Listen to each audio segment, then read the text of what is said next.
Welcome to Education for the 21st Century. My name is Dr. Floyd Beecham, and this vodcast/podcast is dedicated to educational topics with regard to K-12 education, higher education, and educational general ideas broadly. We actually interview various kinds of guests, researchers, practitioners, activists, and any individual who's really interested in education. Today, I should actually introduce the other folks here with me. Sorry. Hi, my name is Tashina Kabaz, and I am Dr. Beecham's graduate assistant. And I'm Carolina Hernandez. I'm the Assistant Dean and Director of the Community Service Office at Lehigh. All right, awesome. And just for some additional information on our guest today, Carolina Hernandez is the Director of Lehigh's Community Service Office and also co-chair of the University Council for Equity and Community. She's a former AmeriCorps Vista member. Carolina was appointed to Lehigh to expand the community service component. She has involved 2,500 volunteers each year and devotes 50,000 hours of service to the community during the academic year. Wow. As a director, she oversees various community service events such as scavenger hunts, arts and crafts activities, after-school homework clubs, monthly parent night outs, and much more. Due to her exceptional work, Carolina has been given the Alfred Noble Robinson Award, which recognizes outstanding performance to the university and unusual promise of professional achievement in a staff member under 35. We are honored to have Carolina Hernandez as our guest on today's show. And thank you so much for coming. Thank you. Thank you for having me. So just to begin, can you tell us about your journey to your current position as Director of the Community Service Office? Yeah. What are the responsibilities in this role? In this role, right. Wow, great question. So I think I took a really unusual route on my way into Lehigh in the community service world. I went to University of Miami for undergrad. And was going to enroll at Florida State University in their higher education administration program, and I felt like a sense of responsibility and sense of duty to do something something service oriented before I began my grad school years and before I got too in debt. And so I deferred grad school and joined AmeriCorps, which brought me here to the Lehigh Valley. It brought me here to work both at Lehigh University and with a local nonprofit called the South Bethlehem Neighborhood Center. That was a great, true neighborhood center that kind of adjusted and adapted their programming to whatever was going on in the community at that point in time. And the community service office was new at that point, so it really gave me the freedom to do some really creative thinking and do some work there.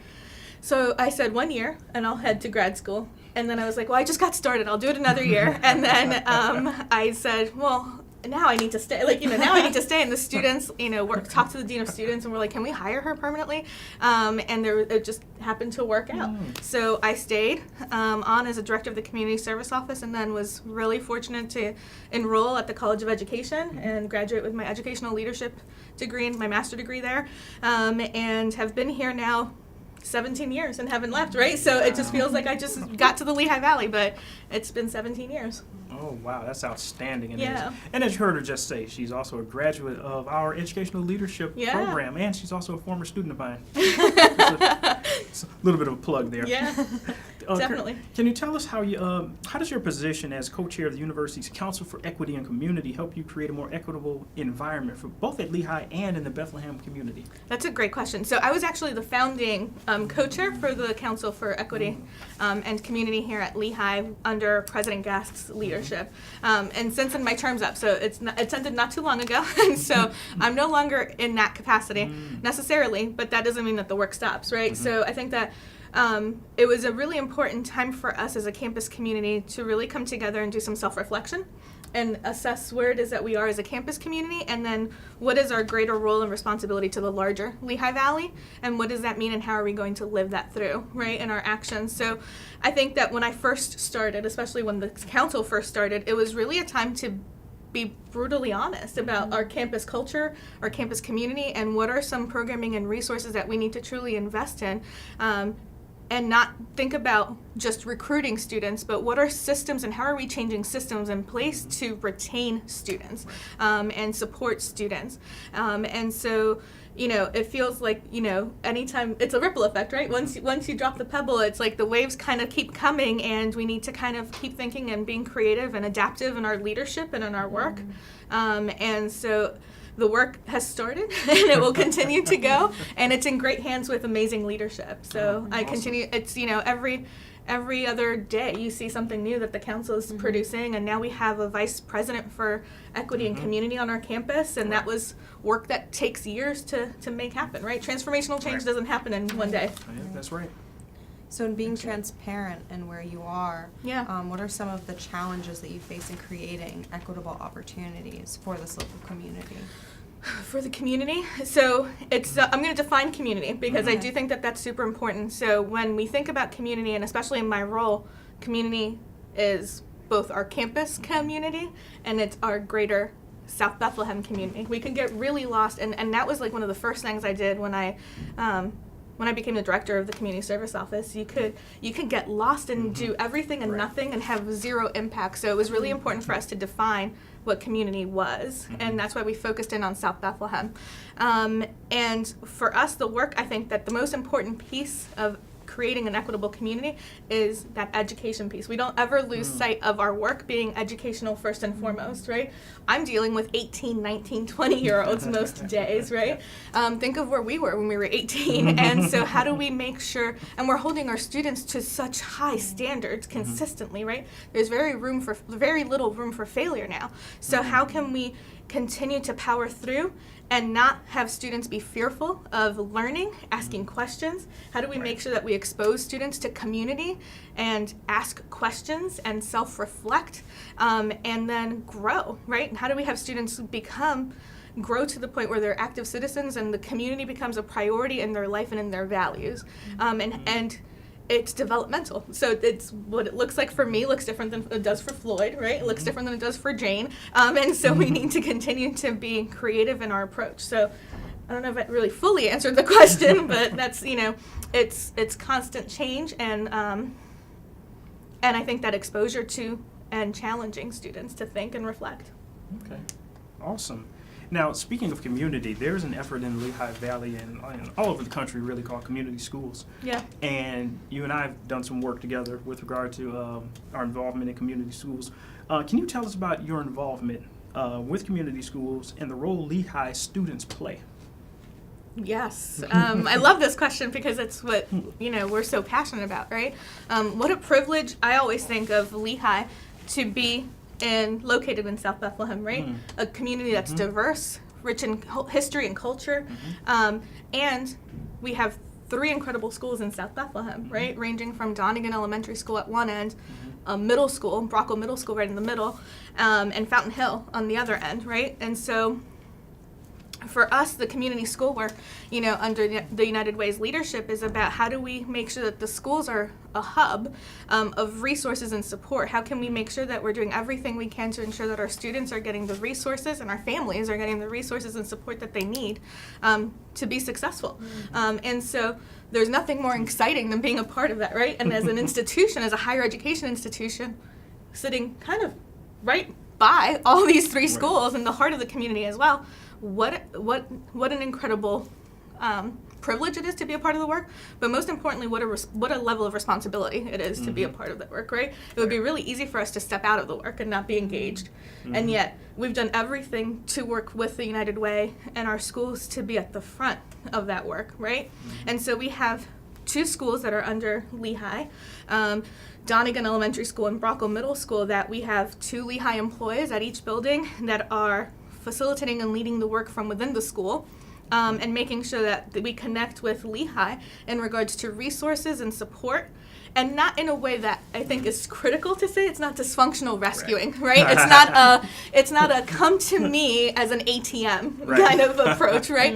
It is truly a partnership. It is working from like that social discipline window of with and not for and not to the community, not in a way that's causing harm, but in a way that says we are stronger as a community when we do this work together. And so for us, this community school work has been critical, right? And it's been crucial to have the College of Education and the entire university be behind this model. And our students are in the schools day in and day out. So I have 161 students in the schools every single day tutoring in the classroom or facilitating and running after-school programs for kids, right? And I think we just did the math. Last semester, we were at 12,000 hours of tutoring Wow. in one semester. So our goal, it looks like this year we'll be at 24,000 hours at the end of the academic year. Of tangible hours in the school. And so there's power in not just the human power, but in the true investment, and the investment in that restorative practices is something our school district believes in strongly. So us as an institution also aligning and having common language with our students and having our students learn what that means. So it's like this beautiful alignment piece of truly we're stronger together as a community because of this work that we're able to do in the schools. Oh, that's excellent. And as you were talking, a few things stood out in my mind. The idea, first, of privilege. To situate Lehigh University and say it's such a privilege to be geographically located sort of right here on the cusp of South Bethlehem, and to do this kind of outreach, but not just reaching out from the university over to a community saying pretty much, well, let us go try and help. Right. And not in a patronizing kind of way, but to really create that sort of that two-way street of, how can we help? How can we build a bridge? Yes. To your experiences or whatnot. And the other thing that stood out in my mind was the idea of a responsibility to say, since you are geographically located here, you do have a responsibility to reach out and make, the surrounding community better. So that was awesome. Yeah, thanks. And our students, are working in the schools and helping in the classroom, but our students are coming back having learned so much more from those experiences. Again, we don't forget the educational piece ever, right? That responsibility of education. Yep. Right. Awesome. So with working with children, I'm sure you interact a lot with the parents. Yes. And so are there any kind of services or skill development trainings that you provide for the parents? That's a great question. So as a community service office at Lehigh, no. And there's a very specific reason for that, right? We don't want it to come in and say, we know better.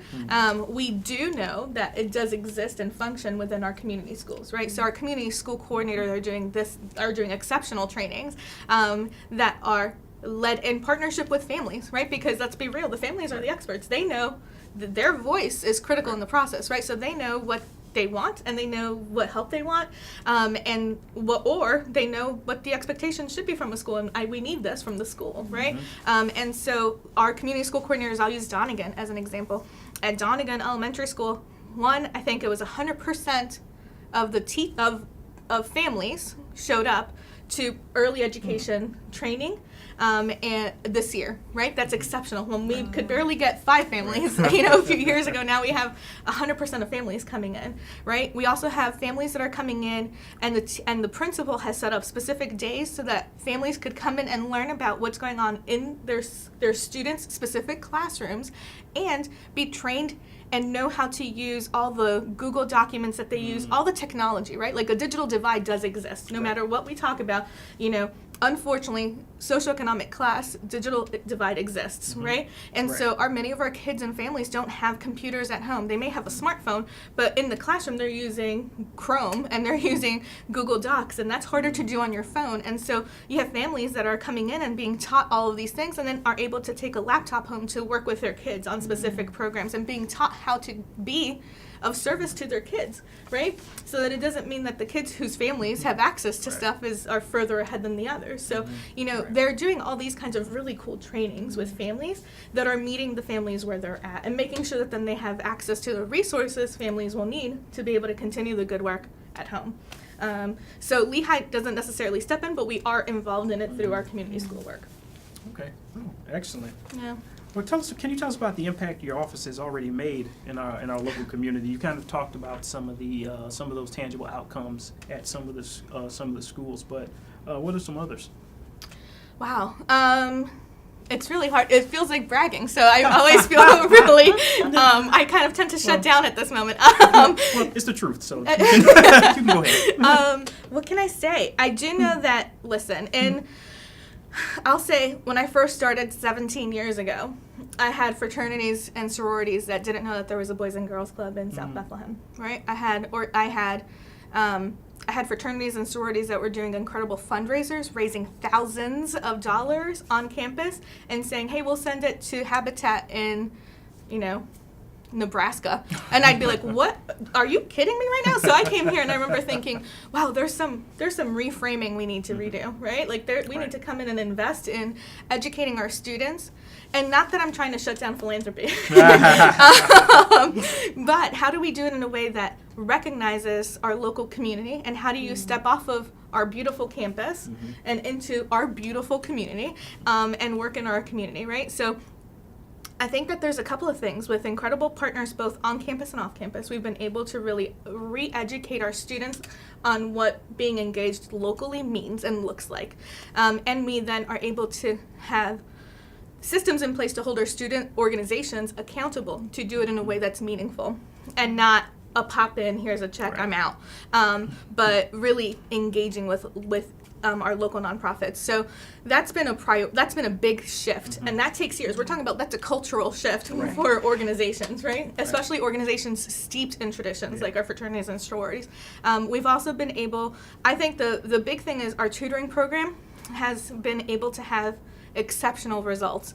Our after school programming in particular is nationally starting to get some recognition because it's one-to-one tutoring, which is unheard of. One-to-one tutoring in which kids involved in our programming improve literacy rate 94% of the time. That's data, and that's not me who's pulling the data, even though I did and I was able to do it. I had an unbiased agency look at the data and say, yeah, that this is unheard of, right? So the work that we're able to do there, but most importantly, I think it's, again, I think the thing that I'm most proud of is offering multiple points of access to our community for our students and having them volunteer in ways that is truly meaningful and truly educational at all times. You're never going to go through our office, volunteer at a soup kitchen, come back, feel good about yourself, and leave, right? That's not going to happen. What you're going to do is you're going to go to the agency. You're going to learn about why the agency exists, who's benefiting from the agency. You're going to do whatever is needed. You're going to come back, reflect on your experience, and hopefully be transformed by it, right? We're going to think critically. We're going to challenge students to think critically. So those are the things that I'm most proud of. I could talk about numbers all day, right? But to me, it's those things that is truly the most important thing that we are able to talk about and feel good about, right? That's awesome. I mean, if you think about it, I mean, sure enough, I mean, we're all measured by certain kinds of outcomes, but the things we remember are just really powerful learning experiences that stand out in your mind. And as you were talking, it makes me think about a book written by a colleague called Start Where You Are, but Don't Stay There. And so, as you were talking, just sort of a theme just going through a lot of what you're saying was, you came in and found this and, met people sort of where they were and just really just helped, just bring everybody, together along, to a better place. So that's great. It sounds like you're doing so many amazing things on various levels. So I just wanted to know, is there any areas of need that you feel like you guys need to still work on at Lehigh University or within the community? Oh, I mean, yeah. I think there's, in this kind of work, I think that anyone who does my work on any college campus, the goal is, work yourself out of a job, right? Ultimately, we shouldn't have to have a community service office, right? We should, we're not talking about equity. We're talking about, let's just remove the fence, right? At some point, it shouldn't be an issue, right? And yet, I think there's so much to be done, right? And so I think that there's a couple of challenges that I think I'm noticing that we're facing a lot more than usual. I think with this incoming generation coming into Lehigh, when I first started 17 years ago, if 30% of students did some kind of service, it was awesome, right? It was a good year. Now, every college applicant, every single incoming Lehigh student has done some type of community engagement work. And so the challenge then becomes, before it was, I don't know, help me learn. Now it's, I know what I'm doing, you don't need to teach me, right? Wow. And I go, well, that's great, right? And so what applied and what was important in your hometown community is important in your hometown community. You can't pick up from my case, Miami, Florida, and apply it here in the Lehigh Valley. We have a responsibility to learn and listen what our community voice is telling us, right? And how do we react and respond to that, not what you think you know from your lived experiences. So for us, that's a big challenge that we're facing, is like, how do we think about education with our incoming students, and how do we teach civic responsibility in a new way, right? So that's a big challenge, right? That's the one thing that I see internally, right, at Lehigh, is something that's like, keeps me up a little bit at night. When it comes down to our local community, our community is changing. You know, South Bethlehem 17 years ago is not South Bethlehem today. With the addition of the Sands Casino, our population is changing, right? And so when I first started at Lehigh, I was astounded that none of the materials in the schools would go out in English and in Spanish, right? And so I was the first one to create any of our documentation that would go out to the community would go in English and in Spanish. My parents helped me out a lot, and I would do it also, right? And so how do we make sure that we're not missing gaps of our community that's now coming in? We have a strong Chinese population that's coming in. Like, how do we make sure that we're not missing? How are we communicating? So that's the kind of stuff that I think sometimes communities dig their heels in, and we need to continue to be accepting and fluid in our resources and in our support.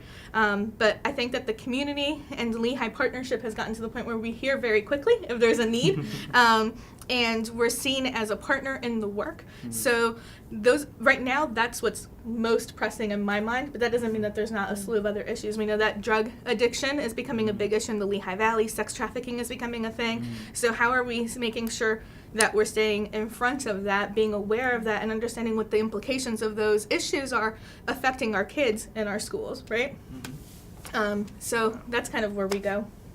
Okay. It's amazing, and it's great that everyone within the community feels comfortable enough to say, "Hey, this is what I need." Yeah. So that's a great accomplishment. Yeah. And as I'm looking at on the paper, I have a question, but actually I'm going to ignore that question and go to something else. And on our show, we're mostly known for just general questions. We usually have one hardball question. Don't worry, it'll be easy for you. But here's what I was thinking about. I was thinking about the idea that how did you deal with the idea of Lehigh being really kind of a more upper middle class / upper class kind of institution culturally, and dealing with maybe the stereotypes and what people thought they may have, might be happening in a place like South Bethlehem, which is a contrast really to what you might experience when you're on the campus of Lehigh University. I mean, how did you deal with the sort of the students' mindsets or others' mindsets in terms of getting them to reach out? Wow. It's not something I didn't think of at all times, right? So I think that there's a couple of variables that go into it.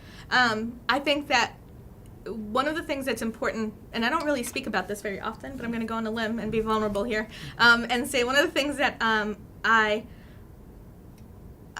dealt with on our campus, and this was 17 years ago, right, was that I am the face at Lehigh internally that looks like and represents the community the most, right? So they're stereotypes of what the local community is.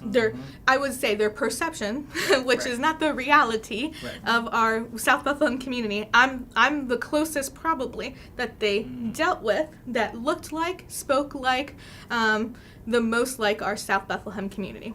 And yet, and this is what I don't speak about very often, is that in the local community, I was not accepted as a member of the local community initially because I am privileged. I had an education, and I was representing Lehigh. And even though I'm Cuban, the community predominantly at that point was Puerto Rican, right? And so you're not really one of us. And so I was a part of none. I was a part of no community at that point. And so it was about how do how do we then, and it comes from, how do we then rework this, right? So then it becomes a personal values driven work versus professional driven valued work, right? So it becomes regardless, we have a sense of responsibility here that our students don't understand the local community. I don't fully understand our local community, and together we're going to learn and be engaged and be present, right? And so it became we need to rethink how we're going to engage in the community, right? And so there were many things that we were doing very badly. We were promising to show up at places and not following through. We were sending money instead of showing up at times. We were like, well, whatever, we'll just give you money. We were doing these things. We were engaging really irresponsibly in the community. So it became, we needed to build up from somewhere central, and I decided it was a community service office, to say, this is how we're going to engage in the community, and when the CSO says we're going to be engaged, this is how we show up. We show up with student leaders that are informed of the community, and we'll be leading reflection. We'll be asking the agency to lead an orientation. We'll be challenging our students to think critically about their experiences, and we'll be making sure that there's learning happening at every opportunity in the community, and that our partners will be a part of the process, right? And and you have to understand, so it was like students that were engaged in the community was up, and then we started this thing, and there was a dip, right? The implementation dip existed, and it was real, and yet students bought in, right? At some point, you get the students that are like what they call like the tipping point, right? Like the students that then tip everything over, and then it became easy. And then we started getting buy-in, and then students started selling it to other students, and then students started becoming informed and breaking down stereotypes in social settings, in classroom settings. And so students became our greatest advocates and educators in that moment, because what we did is we invested heavily in the first 30 students that were engaged with our office and said, now you're charged with, now that you have this information, information is power. Now you have the responsibility to teach it out and educate. And they did. And 17 years ago, right? And now it becomes this wave, right? But it doesn't mean, though, that we don't have a responsibility to keep the education, right? Like I can't say we did it and now I don't have to do it anymore. Then it becomes like you're functioning with old data. Like now our community has changed, or this is now different, and how do we continue to do that, right? But it became then earning credibility within the local community and having access to more data, having access to more people, and then it became Lehigh understanding you're not you can't speak for an entire community, and challenging students to think about what that means, and then it grew from there. So does that answer? Yeah, I think it does. I mean, and understanding sometimes it's hard for large institutions to reach out in a really sort of meaningful way. And sometimes it's hard for us to confront our own stereotypes, to really put that mirror up to ourselves and say, if I do reach out, it will cause for me to be vulnerable.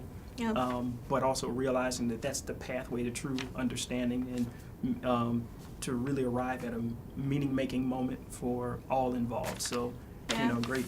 I think it was a great response. I also think it's important to note that within student affairs at Lehigh, we were able to implement at some point throughout this timeline curriculum really that challenges students to evaluate and reflect on their own identity. So identity development, inclusive leadership, we really it kind of all became like the stars aligned and it was this perfect moment, right? So we were able to make sure that with all incoming first year students, we were able to make sure that there was curriculum for students that was a common shared curriculum for first year students that included self-reflection. What's your identity, right? And how do we, and then also then it connects further to collaborative connections. How do we engage in the larger community? How do you define community?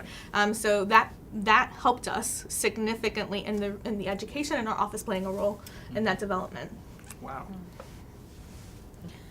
Thank you so much. Do you have any final thoughts before we talk? No, I felt like I spoke forever, so I'm sorry. I don't know. No, thank you all so much for having me here. I'm so excited.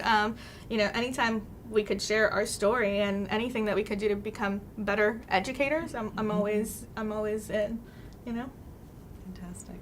All right, Sheena, any final thoughts? Let's go around. Is there anywhere that Is there a website if anyone's interested? Yeah, so lehigh.edu/service, and we're also very active on social media. So if you do Lehigh CSO on Facebook or Instagram or Twitter, you'll find us. By the way, speaking of Facebook, also you can join the conversation on Facebook at Education for the 21st Century, and be on the lookout for a YouTube channel, right? Is that what I heard? It's a YouTube channel. It's coming out soon. It'll be entitled Educational Leadership for the 21st Century. Okay. Or education. Yep. Look out for Education for the 21st Century also as a YouTube channel. I'd like to thank our guest today, Carolina Hernandez. I'd like to also thank Tashina, my graduate assistant, who's doing a fabulous job this year.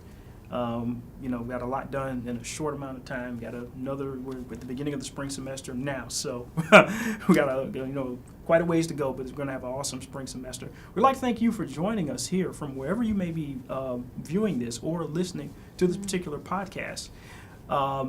For next month, be on the lookout for another great educational conversation. I think our guest will be, who our guest be next? Dr. Kim. Dr. Educational Policy. Yes, Dr. Jin-Hoon Kim will be with us to talk about educational policy. She's a new faculty member, assistant professor in the Educational Leadership Program here at Lehigh University. Again, thank you for joining us. Thank you, everybody here. And from all of us at Lehigh, we'll see you next time.